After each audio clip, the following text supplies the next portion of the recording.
You carried the boxes. You made the bed. You met the roommate. You smiled for every photo. Then you got in your car, drove home alone, and fell apart. Nobody warned you about that drive home. You're not supposed to be grieving right now. Your child is safe, thriving, exactly where they worked so hard to be. So why does it feel like something inside you just broke open? That disconnect between what you feel and what you're supposed to feel is one of the loneliest places a parent can stand. But this grief actually has a name. It has a shape. And once you can see it, something in you is going to exhale. Stay with me. You spent 18 years preparing for this moment. School supplies and soccer practices, science projects, late nights and early mornings. Thousands of ordinary days that somehow added up to this one heart-splitting morning. Move-in day. And somewhere between hanging the last poster and finding the dining hall, something inside you quietly broke open. Here's what nobody tells you. The grief doesn't arrive when you say goodbye. It arrives on the drive home. It arrives when you reach for the radio and realize the passenger seat is empty. It arrives when you pull into your driveway and sit in a parked car, because walking into that house feels like entering a different life than the one you left this morning. That silence waiting for you inside your front door, that's a real loss. Not the loss of your child. Your child's alive and thriving, exactly what he worked hard to be.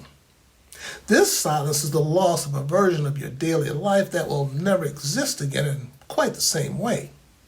The rhythm you built together, homework questions, dinner conversations, footsteps down the hallway, close a chapter this morning, and you're allowed to grieve it.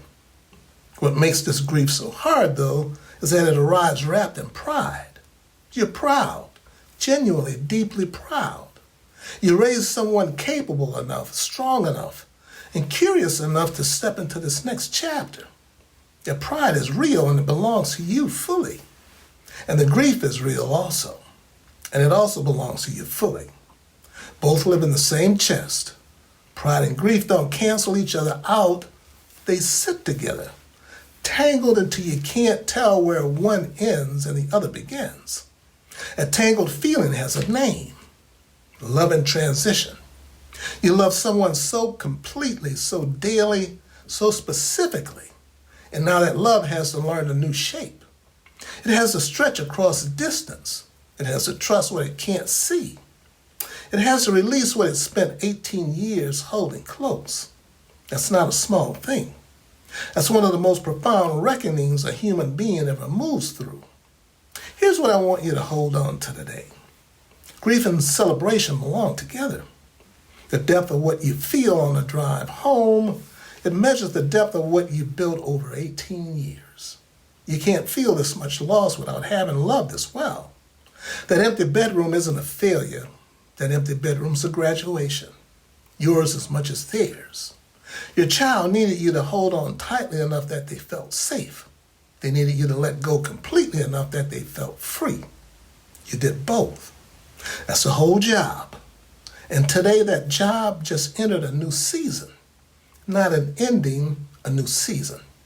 So if you drove home from a college campus today and sat in your car before going inside, you weren't overreacting.